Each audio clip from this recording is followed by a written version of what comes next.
All right, welcome to another video. Let's talk about the causes of hangover. There's a lot of stuff about your past that can be brushed underneath the rug. There's a lot of stuff about my past that I can brush underneath the rug, so to speak.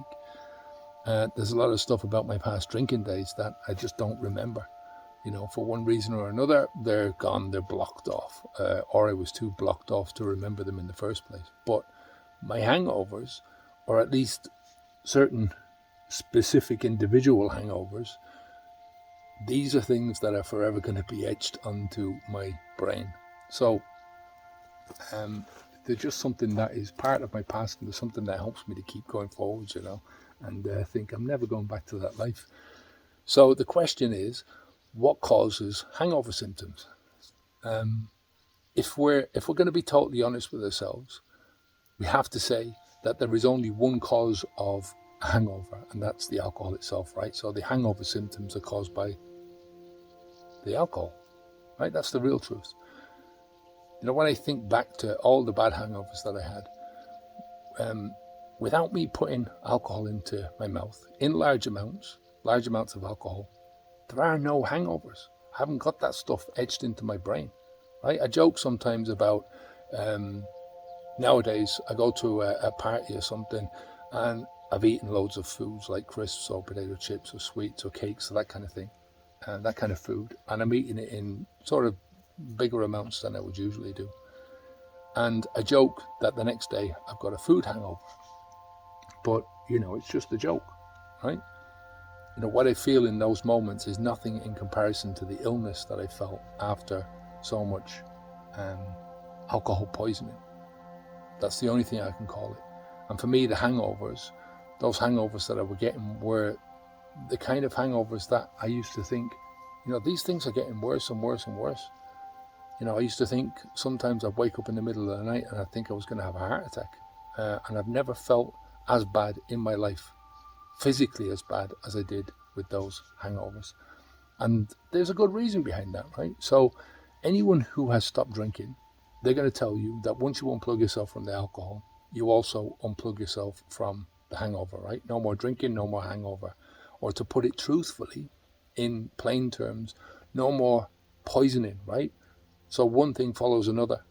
And one of the best things about never putting this poison into your body again is you're unplugging yourself from having to ever go through that alcohol poisoning again.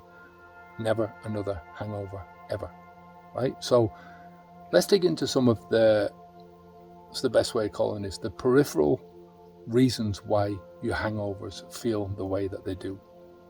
First up, we've got the good old dehydration. Alcohol suppresses the release of a hormone called vasopressin. And this hormone sends a signal to the kidneys to hold on to fluid. It regulates your water balance, your blood pressure, your blood volume.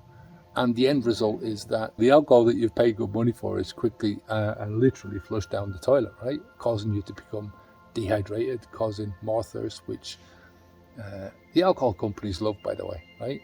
So that's dehydration. Now, the next thing up is disrupted sleep.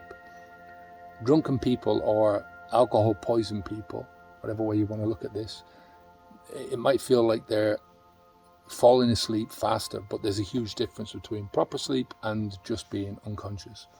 While you're unconscious, your body might have the appearance of being asleep, but it's not at rest.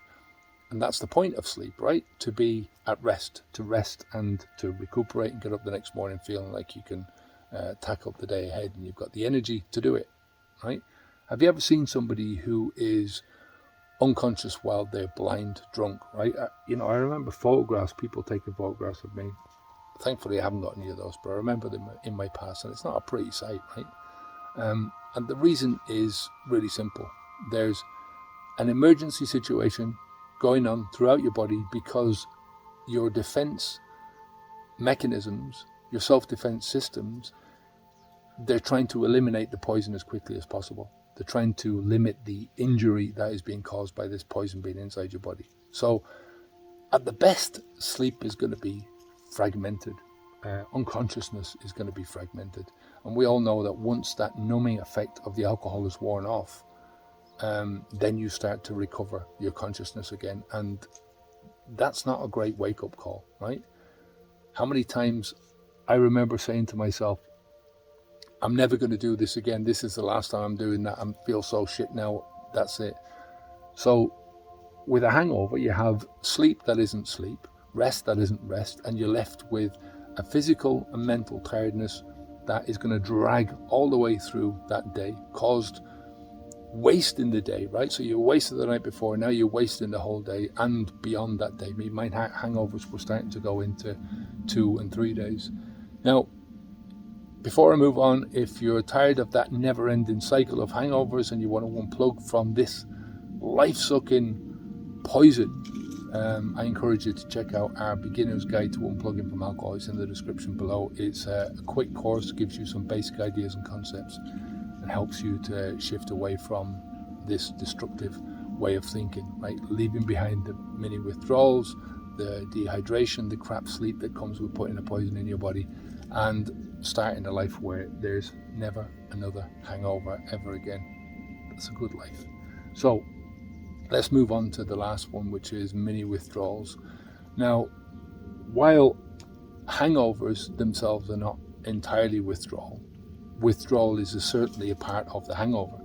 You know, alcohol withdrawal is not just something that happens when you decide to unplug from the alcohol, right? It starts happening as soon as the alcohol leaves your system, or it starts happening as soon as enough alcohol starts to leave your system or has left your system. So alcohol is a depressant, which means when you drink alcohol, it slows down your brain.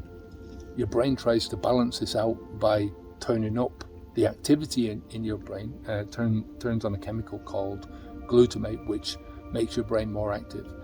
And if you drink a lot of alcohol and then you stop, your brain is still turned up, right? That volume of your brain, if you like, is still turned up. And that's part of what makes you feel like you're having a hangover.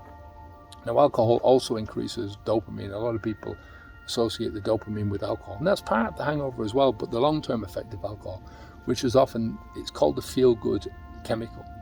And it's not that the alcohol makes you feel good, it's the dopamine hit that makes you feel good.